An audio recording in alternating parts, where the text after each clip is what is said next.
होगी तभी आवाज मनमानी कह लिया जाता है तो का होता है। सवेरे उठी हो जो बासी वासी बचा हुए मर्द का खवाई दिया तो के चला जाओ काम करे तब बाद में अपना के यहाँ ताज़ा खाना बनाइए खाइए तो के मोहल्ला में घूम घूम पंचायत करिए हंसिए के लिए। और जब शाम हुई जनिए कि हमारे आदमी के आवे के टाइम होगा है बमू कुप्पा तना फुला घर में बैठ जाए। अब उस शाम के जब लौटी निरहा तरसा बनकर तो ना अब्बक देखी ना अम्मा का ना भाई ना बहन ना आल औलाद को एक नहीं। आवत आवत पहले उन्हीं का पूछी गुडुओ कम्मी कहाँ है गुडुओ का लागत है कयामत आई जाते हैं उनके बगैर। जब दुआरे में देखिए घर आंगन में देखिए तो घर में पहुंची और घर में घुसा तो देखिस कि वहाँ मुँह कुप्पा तना फुलाए बैठे। बड़ी हिम्मत के लगाई साथ के क्या बात इतनी जोर से हड़के लेकिन उनका गुस्सा नहीं आवा था। खींच काढ़ते कहते कहा बात काहे गुस्सा कहीं सुन तोर भैया हमका गाली दी से या तो भैवक ले करो या हमका ले करो कहीं। अच्छा लाओ लाठी कहाँ लाओ अब बताओ लाठी पकड़ा दी। दिन भर रोजी कमाया थका मांदा घर में वापस आया तो चुड़ैली ने लाठी पकड़ा दी। अब वो अपनी बीवी की वजह से अपने भाई पे लाठी चला रहा है। ऐ भाइयों पे लाठी चलाने वालों जरा अपने नबी के फरमान को सुनो। हुजूर फरमाते ला युमिनु अहदुकुम तुम में का कोई ईमान वाला नहीं होगा हत्ता युहिब्बा लिअखीहि मा युहिब्बु लिनफ्सिही यहाँ तक कि अपने भाई के लिए वही पसंद करे जो अपने लिए पसंद करे। जो अपने लिए पसंद करो अपने भाई के लिए तब तो ईमान कामिल। भाई भाई भाई बड़ा भाई के लिए बड़ा गमगीन होता है। फिरौन के जमाने में हजरत मूसा अलैहिस्सलाम पैदा हुए तो फिर मूसा अलैहिस्सलाम के भाई हारून अलैहिस्सलाम वो भी नबी थे भाई भाई थे। और फिरौन को अल्लाह की वहदानियत की तालीम देना था मूसा अलैहिस्सलाम।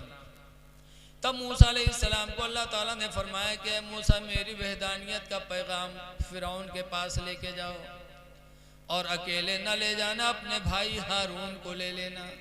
क्यों सनशुद्दु अदूदका बिअखीका कि मूसा हमने तुम्हारे बाजुओं को तुम्हारे भाई हारून के जरिए मजबूत कर दिया है। कुरान में सनशुद्दु अदूदका बिअखीका मूसा मैंने तुम्हारे बाजुओं को तुम्हारे भाई से मजबूत बना दिया। जाओ पता चला कि भाई भाई के लिए मजबूती का जरिया होता है। जो 5 भाई गांव में हो 10 भाई हो तो देखो उनमें क्या जलवा रहता है। डरते नहीं लोगों को कि हम 5 बहन 6 बहन कोई बात हुई तो हमारे भाई तो हमारे लिए लाठी लेके आ जाए बोलो। तो भाई भाई का गमगुसार होता है लेकिन आज बीवी के चक्कर में इंसान भाई को छोड़ देता है। बीवी के चक्कर में माँ बाप को छोड़ देता है। ऐ लोगों बीवी बीवी होती बीवी के साथ अच्छा सलूक करो लेकिन बीवी का हक ये नहीं है कि भाई बहन से जुदा कराए माँ बाप से जुदा कराए। बीवी का हक ये नहीं है। लेकिन आज जो औरतें कान में फूंक डालती हैं ये महीना 2 महीना रही है तक कान में फूंके लगी है कहीं अलग हो कि बूढ़ा बूढ़ो पीछे कब तक पड़े रही है कुछ अलग करो। ये फूंक इनकी बहुत पुरानी है। हुजूर के ज़माने में भी फूंका करती थी। इतनी बड़ी इनके फूंक में ताकत है कि महीना 2 महीने के बाद बिल्कुल बाप बेटे में इतनी नफरत करा देती हैं कि एक दूसरे को देखते नहीं। जब इनके फूंक इतनी तगड़ी है तो काहे दूसरे से फूंक डरवावे जाते हैं। मदीने तैयबा में एक साहब थे हुजूर के पास गए कहने लगे अल्लाह के रसूल मेरी अम्मी का इंतकाल हो गया सिर्फ घर में मेरे अब्बा हैं और मेरी बीवी है और मैं हूँ लेकिन मेरी बीवी और मेरे अब्बा में बनती नहीं है। रातों दिन हमारे बाप और हमारी बीवी में टकराव रहता है। बीवी कहती बाप से अलग रहो और अब्बा कहते बीवी को छोड़ दो। अल्लाह के रसूल में किसका मानूं बाप का कहा मानूं कि बीवी का कहा मानूं। हुजूर ने इरशाद फरमाया मेरे सहाबी इन्ना बन नबवाबुल जन्ना बेशक बाप जन्नत का दरवाजा है। तेरा बाप जन्नत के दरवाजों में से एक दरवाजा है।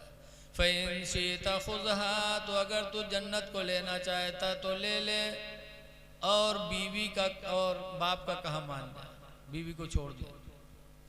वहीं शीता दैयाहा, और अगर जन्नत को खोना चाहता है तो बीवी का कहा मान ले, बाप का साथ छोड़ दे।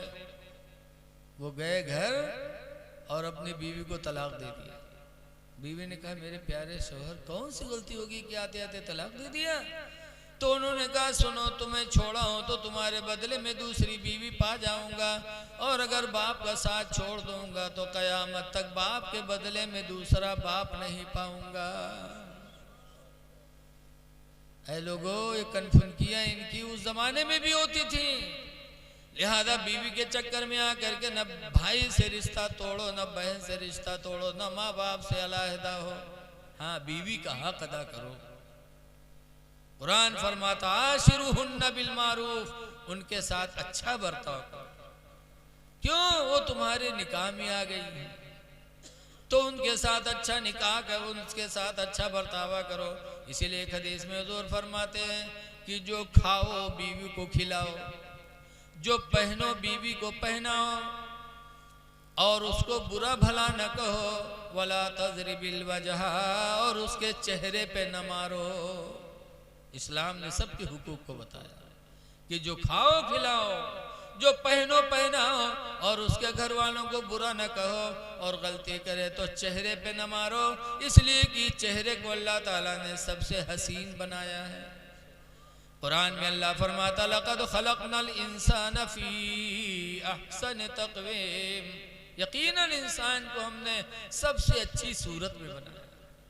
जब सबसे अच्छी सूरत में बनाया तो इसीलिए हुक्म है कि कोई उस्ताद अपने शागिर्द के चेहरे पे न मारे, पीर अपने मुरीद के चेहरे पे न मारे, बाप अपने औलाद के चेहरे पे न मारे, शौहर अपनी बीवी के चेहरे पे न मारे। इसलिए कि अल्लाह ने कसम खा के फरमाया कि मैंने इसको सबसे ज़्यादा खूबसूरत बनाया। और उसके बाद आप चमचमाचा मारो चेहरे पे तो गोया कि उस चीज़ की तुम तौहीन कर रहे हो जिसको अल्लाह ने सबसे अच्छा बनाया है। इसीलिए मारना मना है। तो बीवी के साथ उसने सलूक करो, बीवी को मारो ना तलाक दो। हुजूर के निकाह में 11 बीवियाँ थी, कोई कभी मारा? एक दफा मदीने वालों ने पूछा था हुजूर की बीवियों से, या निसान नबी ज़रबकुन्ना रसूलुल्लाह, ऐ नबी की बीवी ये बताओ क्या रसूलुल्लाह ने तुम लोगों को मारा है? कुल्ना मा ज़रबना रसूलुल्लाह शय्यन क़त्तु बियदिही, तो हुजूर की बीवियों ने कहा था कि हमको अल्लाह के रसूल ने कभी किसी चीज़ से नहीं मारा। 11 बीवी और कभी नहीं मारा। हमरे तुमरे निकाह में यक्का ही रहा था, कभी चैला चला था, कभी कुचरा चला था। बोलो। और फिर हम सुन्नियत के ठेकेदार की, हम सुन्नी भी हैं। नबी की सुन्नत को तो अदा करो। लेकिन आज अगर आदमी मर्द नहीं मारा थे अपने मेहरुआ का तो के महतारी बा मोहल्लम घूम घूम का कहा था कि हमरे लड़कवा के तो हाथ है नहीं उठा थे। अल्लाह जाने एहतियात कौन घूटी पियाई दी से बौरा हुआ बौरा। हाँ, कह के मार खवावत है बहू को। कम से कम ये भी सोचो कि तुम्हारी लड़की जब ससुराल में मारी जाती है तो तुमको कितनी तकलीफ होती है। ऐसे तुम्हारे घर में, तुम्हारी घर में भी किसी की बेटी आई है, उसको मार खिला रही हो। मारो ना, अल्लाह के नबी की सुन्नत नहीं है मारना। समझाओ कम अक्ल है, कम अक्ली की बुनियाद पर इनसे गलती होगी तो जब गलती करें तो माफ कर दो। कुरान फरमाता अल-काज़िमीन अल-ग़ैज़, गुस्से को पी जाने वाले, वल आफ़ीना अनिन नासी, और लोगों की खताओं को माफ़ कर देने वाले, वल्लाहु युहिब्बुल मुहसिनीन, अल्लाह एहसान करने वालों को अपना महबूब बना लेता है। मारा न करो, माफ़ कर दो अल्लाह के वास्ते। लेकिन कुछ लोग ऐसे हैं, मौलाना अब्दुल मुस्तफ़ा आज़मी अपनी किताब में लिखे ने हक़ानी तकरीर में कि एक आदमी अपनी बीवी बहुत मारत रहा है, इतना मारे, रोज मारे। मोहल्ला वाले का धीरे धीरे बीवी मार कहे लगे, नाम खत्म करके बीवी मार।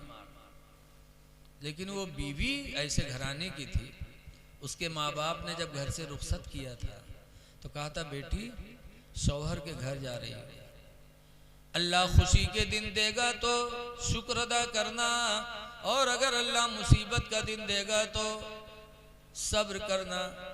बेटे, शौहर के घर से मरने के बाद ही कदम तुम्हारे निकलने हैं। माँ बाप ने समझा के भेजा तो मार खाती रही, सब्र करती रही। अल्लाह की मर्जी की मार खाते खाते शौहर के मिजाज से वो वाकिफ हो गई। तो जौन में शौहर के मिजाज वही मेरू कामों करे लग।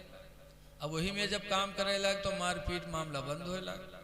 धीरे धीरे बिल्कुल मारपीट बंद। 2 हफ्ता गुजर गए, मार के नौबते नहीं। तो जब 2 हफ्ता हुआ नहीं मारे पैस तो बहुत चटपटा।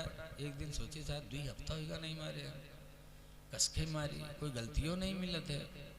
तो एक दिन इनके दिमाग में एक बात आई, गवा मछली लेके आवा और घरे रख दिए तके मुहारे बैठ सोचे कि आज अब जब खाना बनाए के बैठी हमका भले खाए खाते तो हम पूछ में यार सब मछली बनाए हैं।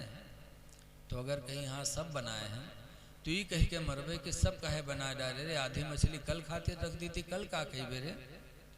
अगर कहीं नहीं आधा बनाए हैं ना आधी रख दिया है तो ये कह के मरबे कि यार मछली आधी काहे रख दी है कल ले, वो सड़ जे तो कि नुकसान को दी।